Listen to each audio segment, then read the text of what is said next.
Believers, some of the videos I'm recording, I'm uploading them later. Sometimes 2 days later, 3 days later. So sometimes you may see that I haven't uploaded a video for 1 or 2 days because I'm taking a small pause. But I'll keep on posting because I'm here for you only. In this video, I want to not really discuss, but I want to explain one important thing about this phenomenon called domestic violence that many just don't see. With domestic violence, often men are seen as perpetrators and females as victims. Well, on a physical level, that's reasonable because females are physically weaker in general than men. Even though there are exceptions, so when it comes to a physical altercation, the female often loses. And often females lose their lives. Or they remain medically impaired for the rest of their lives. So, we understand that. When it comes to domestic violence, what's less talked about is domestic violence against children, because in many cultures still perceive hitting and physically violating children as a form of discipline. Even though science has proven that it's harmful for life if you do that to a human being. And by the way, they wouldn't dare to do that same thing to a full-grown adult. So if you wouldn't do something to a full-grown adult because you may get in trouble, why do you think it's okay to do it to a tiny human being who can't defend him or herself? So, okay. But domestic violence, you have that other part against children. That's another category called child abuse. They have other institutions to do with it. And there is domestic violence against men, but in this Apollonian world system, that's not really acknowledged because men are supposed to have no feelings and to endure all trash thrown at them. Then you are a man. Okay. I've already spoken about that alpha male sodomite image, because that's a form of sodomy, accepting men to accept all trash, because you're putting them in the position of a battered woman. So the current cultures that dictate that men shouldn't have any feelings and men just have to toughen up, they are expecting men to be battered women, because in a violent heterosexual entanglement, a difficult relationship, the woman who is naturally the receiver of male investment becomes the receiver of male violence. She becomes a battered wife or battered woman. And in many cultures, men in general have to behave like battered women. So it's a form of sodomy. I just want to point it out. So domestic violence has many people talking, many people arguing, feminists are arguing. Now you also have the MGTOW community arguing as abusive women. But there's one spiritual, obvious fact that people overlook. Most people don't even see it, so just really overlook it just to know it's there.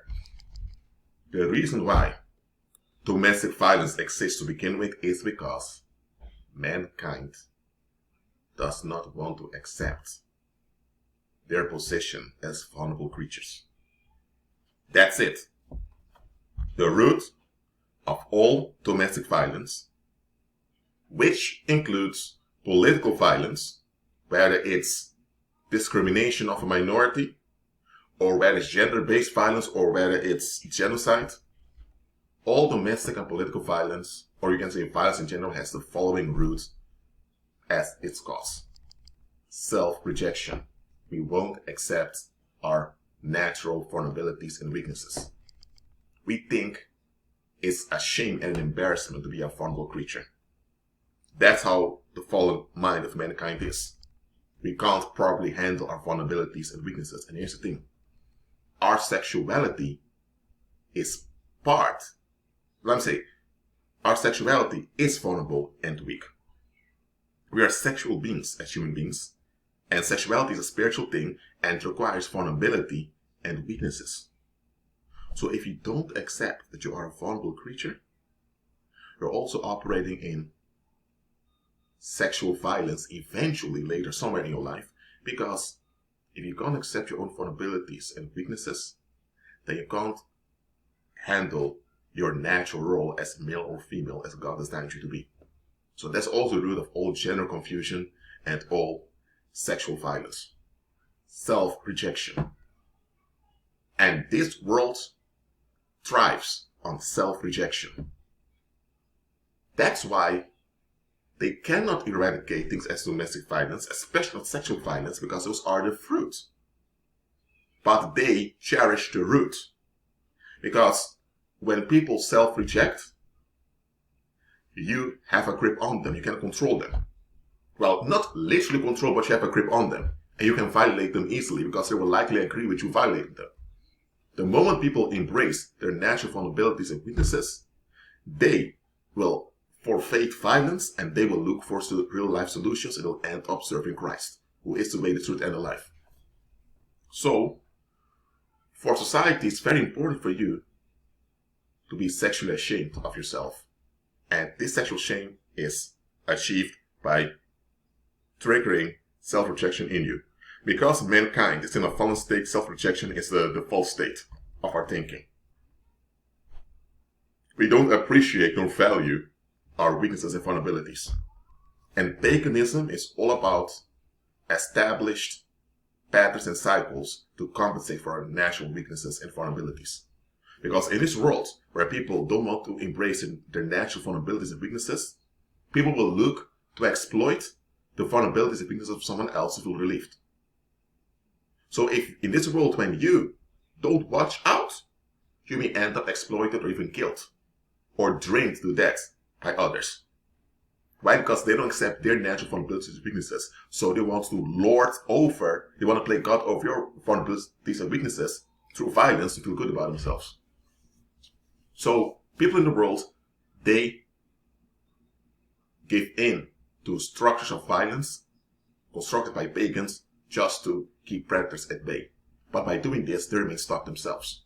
And they end up enabling the same violence they want to escape. What's the solution? Christ is. Christ tells you, accept what and who you are. This is what Christ is saying actually. I made you vulnerable and weak like that. So there's nothing wrong with you being vulnerable and weak. Both men and women are vulnerable and weak. Women have other weaknesses than men, men have other weaknesses than women, but we're all vulnerable and weak. God designed us that way. So who are we to argue that, or to, who are we to debate and think that we know it better than God himself? There is this short story I read once online, and there were two people. They were in an argument saying, God made a mistake. Watermelons grow in bushes. And apples, which are quite small, grow in trees. Trees are quite heavy. So, watermelons, which are quite heavy, should grow on trees. And apples, which are quite small and soft, should grow in bushes. And that other individual was making this argument, said that's why God cannot exist, because if he did exist, he wouldn't make such a dumb mistake. Having this powerful, dense plant, this tree, but you have tiny, soft fruits growing on it. And you have this very weak bush over here with such a heavy fruit. The guy was saying this is not inconsistent. And the other guy, who was a believer, tried to explain to him, no, but God knows what he's doing. One day, they were both at the tree. The guy sat down. And because there was hard wind, an apple fell on his hand. And it hurt a little bit. And the believer told him, do you still think God made a mistake by designing apples and watermelons that way? So, it's a short story, but it explains the following. We don't see everything. We don't notice everything. God does. So if God designed us as vulnerable and weak creatures, and even after the resurrection, when we have immortal bodies, we will still be vulnerable and weak, which we will just not be able to pass away anymore, but we're still vulnerable and weak. Your vulnerabilities and weaknesses are part of what you are as a sexual spirit being. The moment you embrace this, and all the risks that come with it, you've made the first step into deliverance. And that's where domestic violence as well as political violence ends. When we embrace God's plan and we do the will of the Heavenly Father. Every other so-called solution is just a distraction that delivers short-term relief. And that's what the world's after.